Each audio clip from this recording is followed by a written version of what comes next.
Hi there. Welcome to the Wordsmith Forge Christian Fiction Podcast. I'm your host, Mike Baines. This is the place where you meet the storytellers behind the stories you love and the ones you haven't discovered yet. If you're interested in stories written from a male's perspective, stories that men can connect with, where romance most likely is far from the central theme of the story, or where young men can get excited reading clean adventure with biblical principles, then you really should give these authors a good look.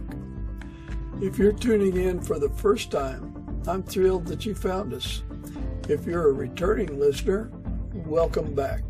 And don't forget to hit that follow button so you never miss an episode.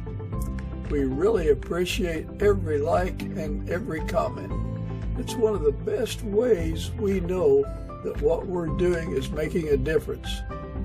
I do my best to reply to every comment. You can ask around. My loyal 2 fans will back me up. I have a smiley face on my teleprompter there. All right, let's dive into this week's conversation.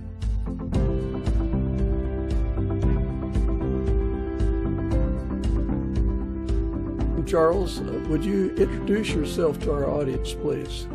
Yeah, thanks for inviting me on, Mike. It's nice to meet you. My name is Charles Hack, and I am a Christian author and a pastor, full-time ministry, preaching and teaching and counseling pastor in northern Nevada. So we're out west in the mountain areas, and I write in the sci-fi, space opera genre and in the mystery genre. Ah, yeah, interesting. You're in the northern part of Nevada. How far north? Yeah, so we're actually in Reno. We live in the north part of Reno. We're in Washoe County, about 45 minutes from Lake Tahoe, and spend quite a bit of time in the north up here. And as people know, Southern Nevada and Northern Nevada are 2 vastly different things. Well, Southern Nevada doesn't have Pyramid Lake. That's right. Yeah, Pyramid Lake is something special. The fishing there is awesome. Yeah. And where we are, Reno's just sort of in the valley just below the Sierra Nevadas on the eastern side, and so we've got quick access to Lake Tahoe and down even into some of the scenic areas in I would say East Central California, places like Bishop, which are really neat. But then where my parents are, just up about an hour north west of Reno, in the sort of Northern California area, some beautiful forest. Up around Susanville. Yeah, Susanville. If you're familiar with Gray Eagle, that's a resort town, kind of closer to Tahoe, west of Susanville. Yeah, so they're sort of in there. I actually grew up more in that sort of Susanville area where we played basketball and traveled all around those little village towns and such. So yeah. It's a great place to grow up. Yeah, it's wonderful. So you've obviously spent a little bit of time in this area. Well, I can claim a little fame saying that I've been to Denio. Okay. Yeah. And that's east of Lakeview, Oregon. Yeah. And I spent 7 years on the Modoc. Okay. So yeah, I'm kind of familiar with that. Yeah. So where do you go in your part of the country when you want to just kind of refresh your soul and yeah, that's a great question. So we have a spot, my wife and I and our kids who are adults now, we got into kayaking a few years ago, and there's a place sort of northwest of us, north of Tahoe, in a place it's a lake called Gold Lake, and Gold Lake is you can imagine it's just like a mini Lake Tahoe. It's absolutely gorgeous, small, a lot less people, super clear, deep water, cold mountain water, surrounded by, craggy granite mountains and trees and bald eagles flying above it. It's just incredible. And so we'll go there and kayak and picnic, and it's sort of, they call it the lake region. There's a lot little mountain lakes up there and picnic spots and hiking and all that. So if anybody's ever in the area, you have to see Tahoe, but you can get up to sort of that Gold Lake area too. It's world-class stuff. Yeah, I think maybe we camped out in that area. Is there a Silver Lake or... Well, if there's a Gold Lake, there ought to be a Silver Lake. Yeah, there's like Salmon Lake, upper and lower Sardine. Sardine Lake is like something out of a movie. It is just beautiful, and there's fishing there. It's like a fishing lake. Yeah, and then there's a bunch of reservoirs because we have all these, man-made reservoirs where they dam up the rivers and create these very long, stringy, fingery lakes in the mountains, and those are great for fishing and boating and stuff as well. Be beautiful to kayak through, I'm sure. Yeah, it's amazing. We have really fallen in love with that. It's quite a fun time. So, what would your favorite 3 songs be? Oh, favorite 3 songs? Oh, that's a tough one. Well, boy, let me think. When I think of worship music, the things that we sing at church, My Redeemer Lives is one that we really, really love. He Will Hold Me Fast, which is another one by the Gettys, if you're familiar with that. And when it comes to like secular music, boy, that's tough to really dial in a favorite, but there's an artist we love right now. He's a kind of a vintage Western singer named Charlie Crockett, and he's got a lot of music out there, and we love what he's doing. But he's got one song from a recent album called "My Heart Leads the Way" that is really a special song. We got to see him in concert in August here in Reno, and he sang that song, and we were about 10 feet away, and it was wonderful. Great. Well, we did songs. How about movies? Oh, movies. Okay. So, huge Star Wars fan, massive Star Wars fan. Especially with my sci-fi influence and my age, a kid of the late 70s and 80s. So Star Wars for sure. The first, like maybe Empire Strikes Back would be up there, but Shawshank Redemption is really one of my all-time favorites. It's stellar. It's a Stephen King novella turned into a movie. Great acting, incredible. So I love that. And then I'd probably have to throw in Lord of the Rings, maybe the whole trilogy. I'd put the Star Wars trilogy and maybe Shawshank Redemption, and then maybe the whole Lord of the Rings trilogy as my top 3. Interesting. We're learning a lot about Charles Hack. Yeah. So. Yeah, you got all my influences. Yeah, perhaps more than you wanted to tell us, but let's dig a little bit deeper now. Sure. How did you come to Christ? Oh, yeah, wonderful question. So I was an unbeliever into college. I was a science student. I have an engineering degree actually, and was very much a God-hating atheist science kid, and didn't grow up in a Christian home. Just a moral family, and God did some serious work on me through some difficulties and struggles, and just started really drawing me in. And there was a point when it's kind of funny too, because God actually used politics as well to soften my attitude towards the Lord, because I was committed to being a career politician. I was going to be governor or senator or something like that. And I was on the conservative Republican side, but I was an unbeliever. And I remember these politicians saying, kind of shaking their finger at me, and they're like, if you're going to go anywhere in this, you have to, you have to be religious. You have to have some kind of category to, speak to sort of the Christian right or the Catholics or whatever. And I found that frustrating at the time, because I was very much against God and the Bible and everything, and so through that I started coming, kind of welcoming the idea of, well, maybe I can let some of that in, and so it softened me. And then through some trials and some difficulties, one of my best friends at the time came back from the military and invited me to go to church with him, and I went. It wasn't even church. It was like a college group thing. And I never stopped going. And that's been about 47. No, I'm 48. No, so it would have been like 27 years now that I never quit going. And of course, it took months before I was saved, and then it took years before being called to ministry. And now my entire life is devoted to serving the Lord. Excellent. You have a great testimony there. It is special. Everybody's is different. It's not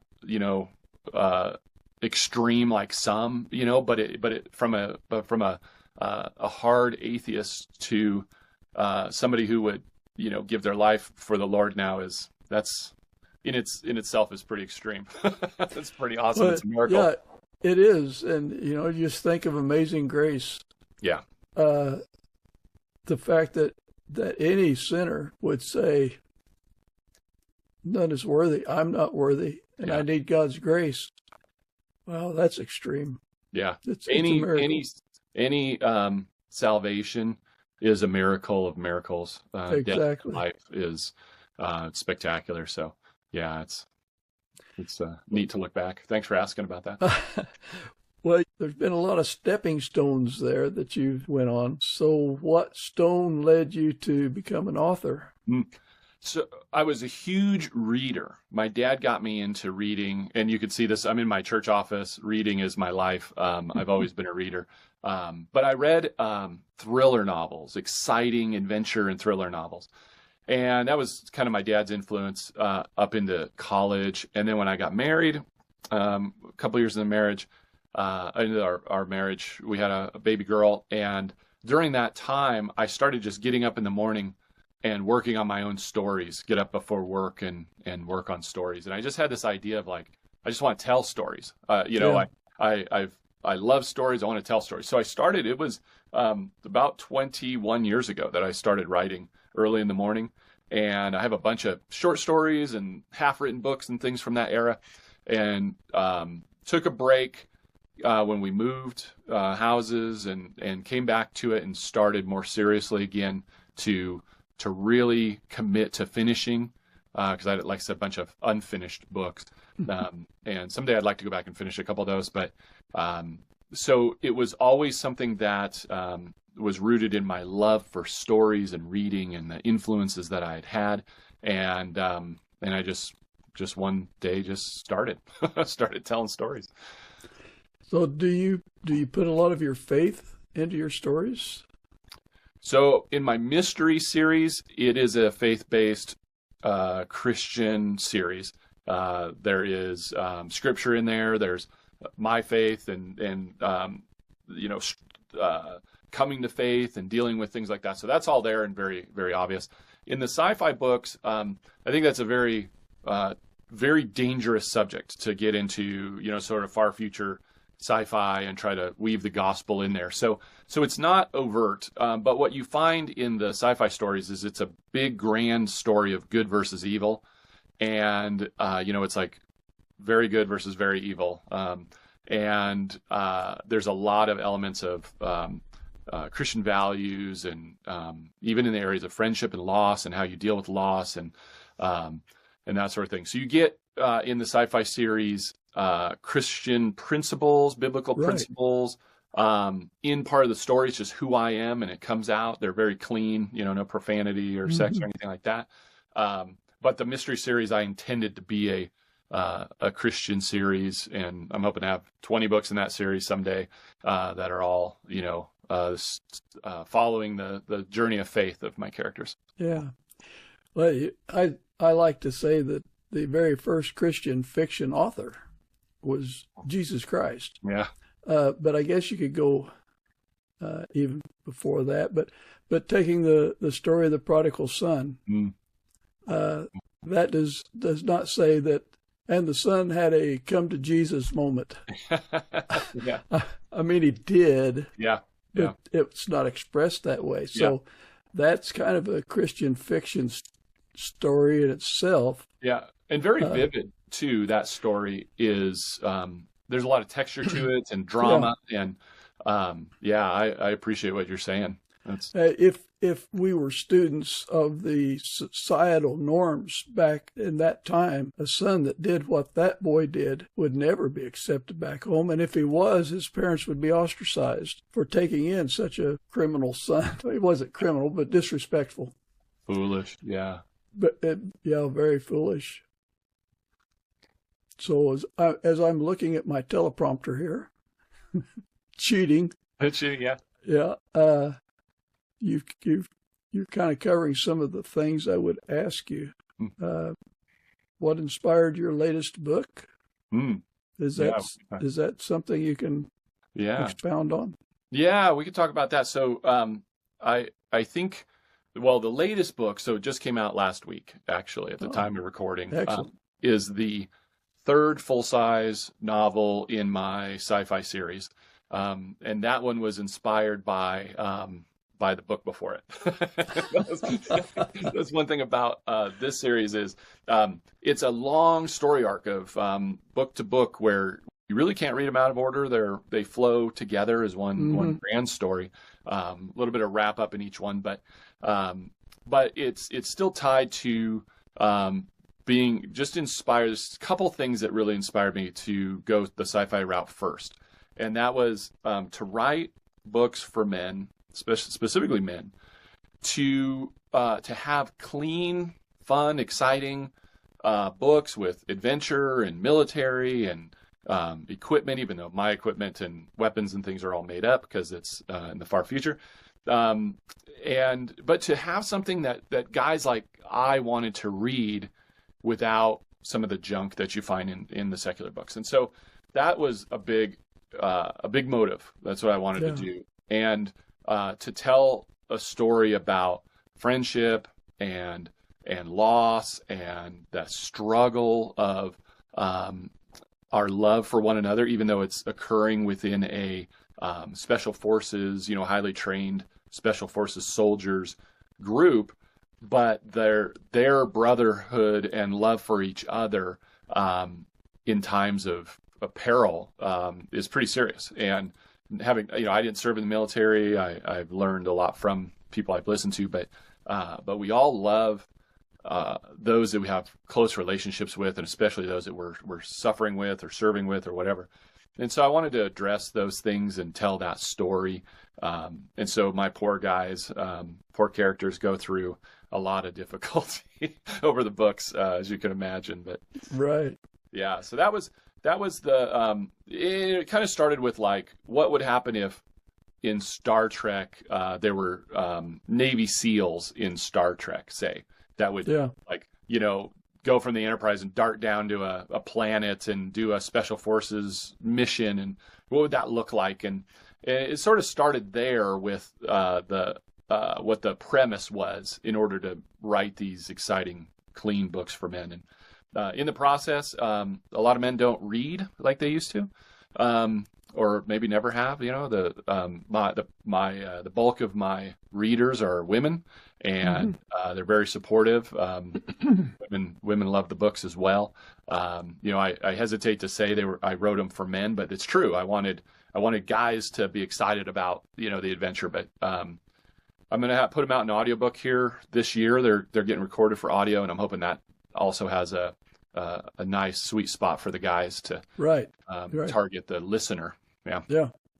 Well, one of the reasons I started the podcast is because on a particular Christian fiction website, women were asking for three things: books where romance was not the central theme, books that their husbands would connect with, and the third one was, now it might have been a single mom, but she wanted books that her son would read that provided good biblical principles. And it sounds like you are satisfying all three of those points.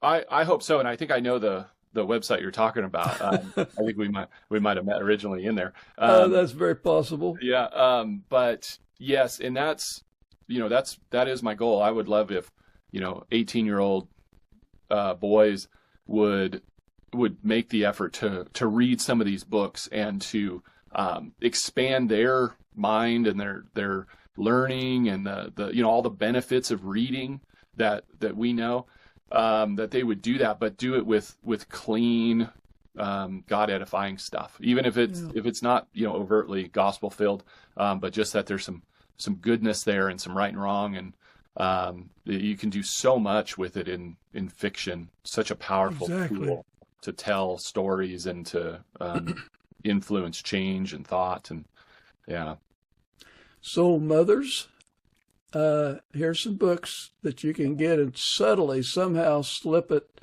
to your sons. Maybe saying, no, this is for me to read, not for you. And they're bound to pick it up when you're not looking and reading it. Yeah. Well, and what young guys don't love Star Wars and military and special forces and spaceships and aliens, and it's a sweet spot for quite a group of people. And I think it's important that people who aren't familiar with church or don't have Christian friends of any kind, they get the idea that Christians don't understand the real world and they live in a la-la land, but Christians have to deal with all of the dirt and grit that everyone else has to deal with. And Christian fiction is a good way for people to understand how you can be a devoted follower of Jesus Christ and still make it through this world. Yeah, that's a great point. In my mystery series, I intentionally made my main character, the protagonist, his name is Hank Lin, and he's kind of an interesting guy because he's half Chinese, which is also rare in the book world, having an Asian character. But he is not a believer, but his dad was a believer who passed away. That's the premise of the book, is he's coming home to Lake Tahoe to take over his dad's estate. His dad had died. He was a Chinese first generation immigrant and was a Christian and had died. And Hank's best friend, when he grew up there in Tahoe, was saved and became a pastor of a local church while Hank was away in the army.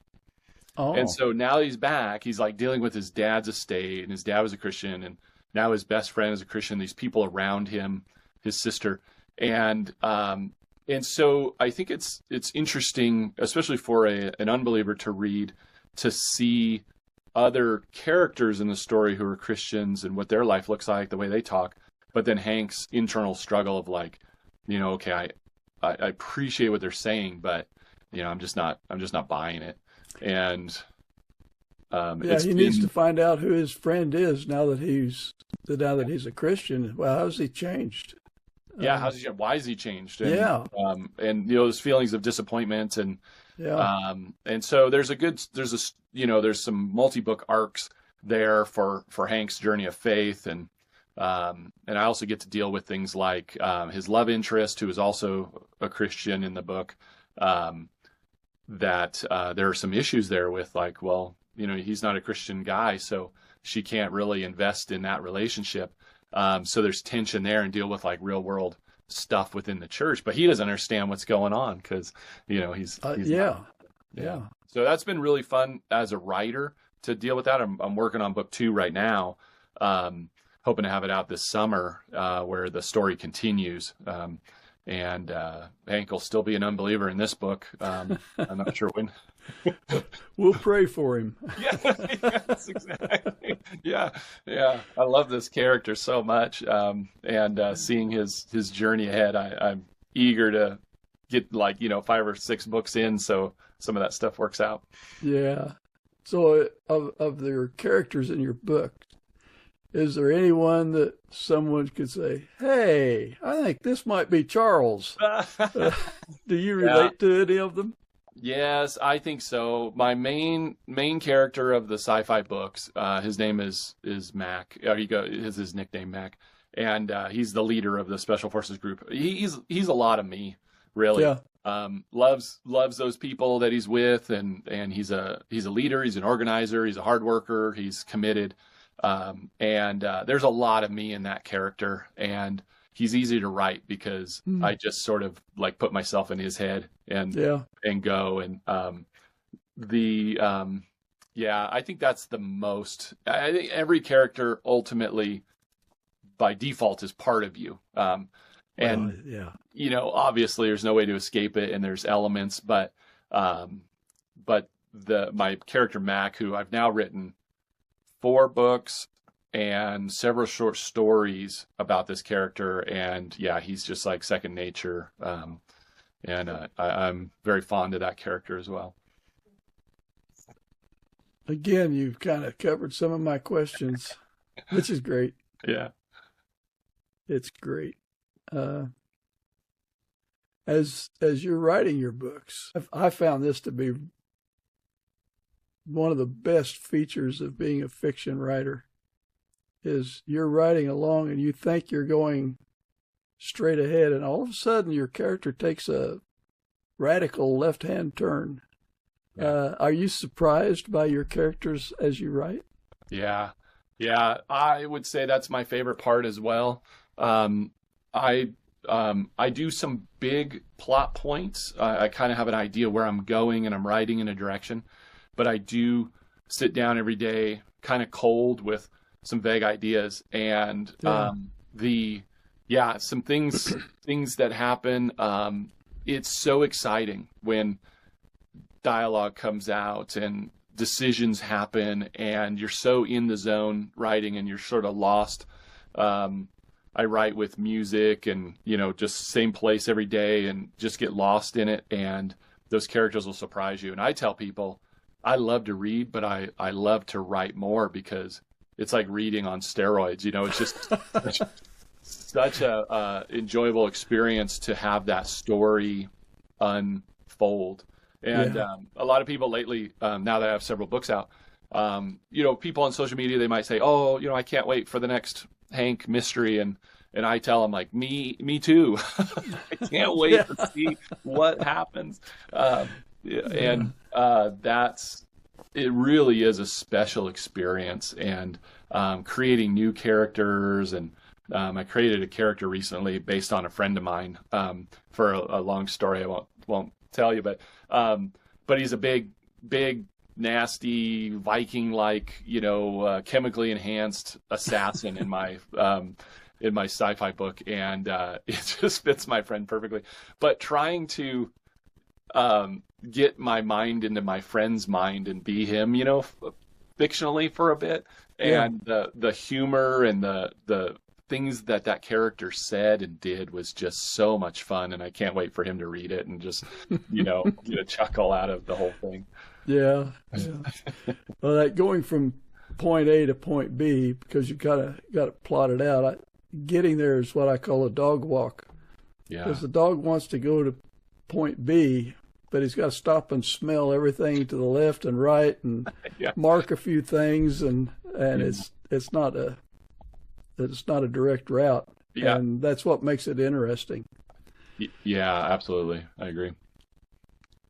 Is there a key message that you would like your readers to take away from your book? Once they've finished one, would you like them to sit back and say, well, that was, besides awesome? Yeah.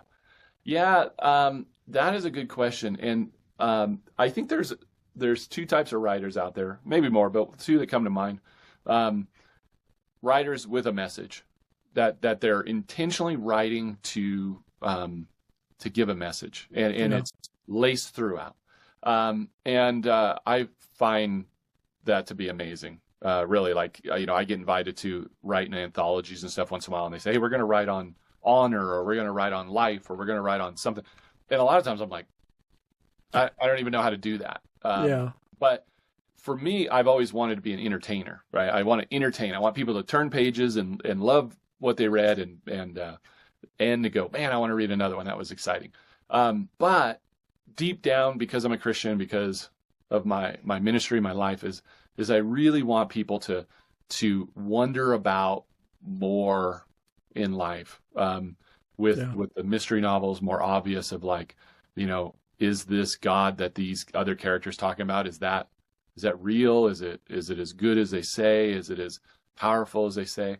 That there would be some introspection maybe coming out of those stories, and then because I have so much focus on friendship and relationships, I think that's the human life. Where, it's not good that man be alone.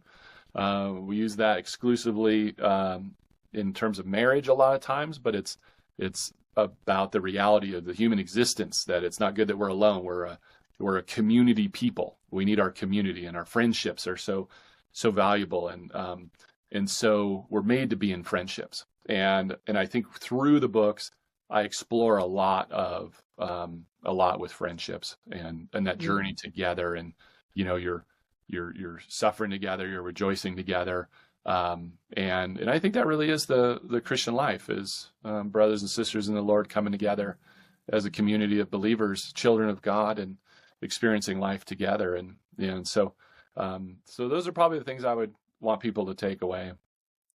Yeah. To your point, we were created to live with each other, to be around people. Something that shines a light on that. Can you imagine a person walking around saying, "I am just so filled with joy right now," and they don't tell anybody? Yeah, right. Joy is not complete until you share it. Yeah. And that's true because we were meant to interact with other people, and we just we don't do well when we isolate ourselves. Yeah, absolutely. And because we're created in the image of God, God is a triune being. God lives within himself in community. And if we're going to be the image of God, then we are not fully that image until we're in meaningful, intimate relationships with others. And those others are equals. That's why marriage is so beautiful, because equal but different. And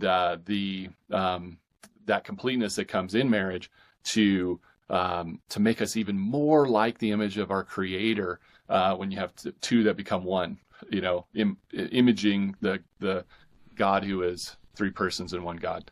It's stunning stuff. And our little friendships that we maybe take for granted are really a blessing of God that testifies to these realities of how he created us and who he is. A joke not meant to diminish anything, but you said that when people get married, the two shall become one. Yeah. But it's a couple months later before they figure out which one. Oh. So I do a lot of don't include that in your marital too late counseling. Yeah, that's awesome. Anyway, are you an independent author, or you use a publisher? Yeah, no, I went independent. Originally, I did some querying with my short stories, trying to get stuff published early on. But around the time that I was getting serious, I encountered some of these really successful indie authors. And there's a gentleman named Mark Dawson who was a big influence on me. He was a British sort of thriller writer, and he's done podcasts and really helped pave the way of how to be an independent author. And one of the things he said was, you want to be indistinguishable from the traditional published books. So when you hold two next to each other, you want it to be indistinguishable. And I was really inspired by that. I think we've done a great job on covers and websites and promotion and all the social media and stuff. But getting that editing piece is the hardest, because they have whole teams of people that edit and revise. So that's tough, and he argues that as well. But I chose to from the beginning to pursue the indie market and to be an independent author. So I've studied a ton for years about how to produce books and not just write books, right? Because you can write books, but can you produce a book? Can you like the formatting, typesetting, what goes in it, covers, how to get good cover design, how to launch it, how to do social media advertising. So basically I'm a full blown publishing house. Right. And I could literally take a book from another author, and I could publish their book and take them quite a ways. just by the stuff that I've learned to do with my own books. And I enjoy it personally. I know a lot of authors hate it. They just want to write and leave the rest to the publisher, and I get that. But I love the control over the cover and what the inside looks like. I'm picking the fonts and the headers and the themes, and I love that. And then I also love being able to make changes and revisions anytime I want. So last year, now that we've been out for a couple of years and working up to the third full-size book launch, I got a new editor, and we put the 3 previous books through extensive editing, where I did editing. These are the published ones. So I did edits. We put them through a software program. We got them to her. She did some extensive edits. So I went through rounds and rounds and rounds of additional editing. We republished them with new covers. And then by the time we got to book 3 and launched it, it went through all the same stuff as well, making them better. And as an independent author, I have that flexibility to do that. And, book 1 released in June of 2022. So 2 years later, we were issuing a new cover, and not a story change, but just a cleaner, better version of it. And that's pretty exciting. What would you say is the most rewarding part of being an author? Cover design? I don't. Oh, that's quite a list.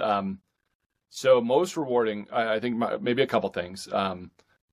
We all know that when somebody reads your book and is encouraged by it, they love it, they send you a note. If I get an email, there's nothing better than somebody that read your book, who they're in Australia, and they read your book and they loved it, and they send you a note. That is one of the most wonderful things in the world. I think maybe just above that is writing the end on a 130,000 word manuscript and finishing a story. And it needs a lot of work, but you accomplished it. It is really something to be. It's quite an accomplishment to write a book and finish one. As you know, I'm sure that was so exciting for you too. Yes. Yeah. Very. And even the excitement of holding that paperback for the first time is really special. But I if nobody ever read it, it wouldn't be enough for me. That's why I go further to where like somebody's read it, somebody's been touched by it, somebody's been encouraged by it. Your joy is complete. Yeah, absolutely. So the whole process is rewarding. I mean, as an indie author, and nobody knows who most of us are, and we're working hard. It's like a very intense hobby, very time consuming and expensive hobby that has so many benefits, and we do it because we love it. And I think you get better stories out of indie authors these days because they're doing it because they love it. They're so driven and passionate about their story. They don't care if the market that there is no market for it. They just want to get a passionate story into people's hands. And it might not be for all of us, but they're writing fantastic stories. And, definitely. Yeah. Do you ever get stuck on a book and kind of have a block?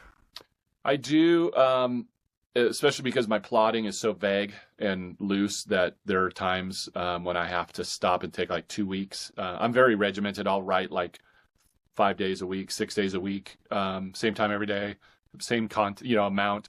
And that sometimes I'll put that on pause and take like 2 weeks to just brainstorm and go for walks and think and try to figure out how am I going to get out of this corner? Or where am I going? I don't even know where I'm going. And that'll happen a couple times in a book. The last book I just finished, the sci-fi book 3, was the hardest one for me to write. It took the longest. I was feeling more burnout in that book, and it just took longer. It was harder to get the story done. But I've heard from readers at least that it was the best book yet. So hardest, but some are saying it's the best. So I'm like, okay, that goes well together. I'll take that. But yeah, I do get stuck from time to time. Mysteries are hard that way too, because you gotta do a lot of rewriting and planting those clues. go back to the early chapters and leave a breadcrumb or two. Yeah. Yeah. For people to say, aha. Yeah. Like, oh man, I saw that. Yeah. I should Yeah. But yeah. How about yourself? Do you get into some blocks sometimes? Well, yeah. Right now, almost can't say it's in progress because it's such a block. And to make myself feel better, I started a podcast, so I don't have time to write. So I'd say I've got a block going on.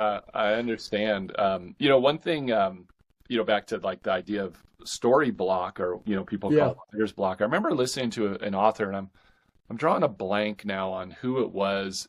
I think it was a thriller author, a secular thriller author that I like. And what he said was, writing is a business. And if you're a plumber, there's no such thing as plumber block. Plumbing block, you have to figure it out. Or if you're a lawyer, there's no like legal block. Or if you're an engineer, like I was, there's no engineering block. You work and work and work. And he said, so for some reason, as writers, we tend to think that, we have to wait for this creative thing to happen. And he said, there's really no such thing as writer's block either. You get in the chair and you write and you figure it out. And that, when I heard that early on, that was years ago. I heard that interview maybe 10 years ago, and that stuck with me. It's like, you just got to be in the chair. You got to be typing. It might be junk. You can always clean it up, but you fight until you break through that wall. And, because there's no plumbing block. I love it. Or I think even use truck driver. Truck drivers, truck driving block. Yeah. Well, I wanted to, but it's kind of like when the children of Israel looked out over the promised land, and God didn't say, well, there you go, you can have it. He said, every place the sole of your foot strikes will be yours. But you had to step out on it. You couldn't just sit back on the mountain and say, that's ours. You had to go down and possess it and do something. And in a way, that's anything you do, including writing. Absolutely. Sometimes just put the word down, write something. Yeah. And you can scratch it out, but it will take you somewhere. It will. And sometimes, like you were saying earlier, that's when some of the best stuff comes out, is when you're in the zone and just working and wrestling. Yeah.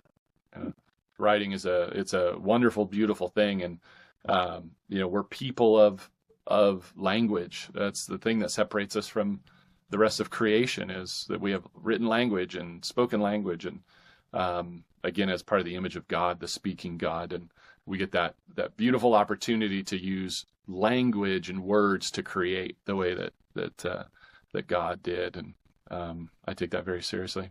Yeah, we inspire each other. Yeah.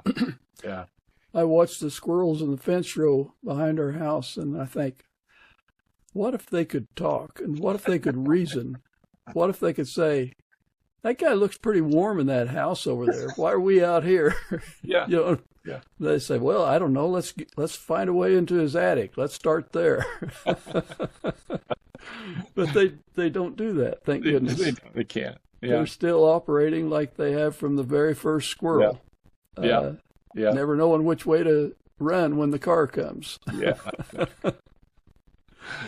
Well, listen, what's the best way for people to find your books and connect with you? Yeah. So I spend most of my time on Instagram. I do have some Facebook and stuff, but Instagram I do a lot of. So Charles Hack Books on Instagram. But you can also just go to my website, and there's a lot of info there, including my Facebook page, Twitter page, Instagram page, email list. All that stuff's there. A bunch of videos and fun stuff. Interviews are all linked there if people want to learn more about me or the books. And that's charleshack.com. And so I'd recommend everybody go check out charleshack.com. And I'd love to hear, get an email and hear from readers or potential readers. And yeah. Great. I have a question about reviews. Are you indifferent to them? You like them, or? I do read my reviews, not all of them, but a lot of them I will. I think they're helpful. I do get 1-star reviews, and I've had some pretty harsh, don't waste your time, this is total garbage kind of stuff, and I intentionally read those, and it keeps me humble, but it also just reminds me to keep working at it. But also, everybody's different. There's a lot of really popular books that I don't care for, and that's personality. So I don't take it personally, but I do. I really value positive reviews, obviously, but I think there's some value in the middle of the road reviews, the 3-4 stars, when somebody says something like, I liked it, it was a good story, but the dialogue was a little stiff, or the main character is a little too emotional for me, or this doesn't have accurate military stuff in it. And like, okay, this is all helpful, because those are, I think some of you enjoyed it but had some critique, and those have value. Yeah. Well, as we close out, is there a message you would like to leave with our audience? Oh man. Well, for readers, I would say keep reading. don't ever stop. Don't let TV and politics and distractions get in the way of reading. It's so special. But to any other authors out there, or aspiring authors, I would say write every day. Just get in there, write, even if it's a couple hundred words. It's progress every day is so important. And just thankful for opportunity. I thank you, Mike, for starting this podcast. I'm eager to watch the other episodes and learn about other Christian men in the Christian book world. I'm excited that there's an opportunity for us to make a little splash and help introduce each other to the readers. I hope we cause some ripples, and that people do say, "Oh, that guy's kind of interesting. I'd like to see what he wrote," and go find your books. Absolutely. Yep. Can we have a moment of prayer? Yeah. Would you like me to pray? You can. Okay. Would you like to? I always do, but if a guest asks, please do. That way I'm not always praying in every episode. No, I'd be honored if you would pray, Mike. Great. Heavenly Father, we just thank you for the inspirations that you give us, for the people that will stand up and do use the gifts that you've given us. We thank you so much for Charles's skill and his approach to spreading the gospel, for the work that he does. We just ask that you continue to bless him and the books that he writes. May they reach those people that you have destined to be inspired through his writing. And we just ask these things in thy name, Lord. Amen. Amen. Oh, thank you, Mike. Well, thank you. Thank you for taking time out of your busy schedule to be with us here on this podcast. Yeah, you're welcome. Thanks for spending time with us on the Wordsmith Forge Christian Fiction Podcast. I hope you enjoyed meeting today's author and learning more about their work. If you're curious, go check out their books, and if you pick one up, be kind and leave a review. It really does matter. I'd love to hear what you think about the show. Feedback, guest suggestions, your favorite moment. Was there anything the author said that touched you? Drop it all in the comments. If this episode encouraged you or informed you, share it with someone who might enjoy it too. And if it did both, well, now's your chance to shout it from the rooftops. Tap that like button if you're rooting for this podcast. You know I certainly am. Until we meet again, may God's grace overflow in your life. Stay grounded, stay inspired, and as always, keep reading clean. This is Mike Baines, out.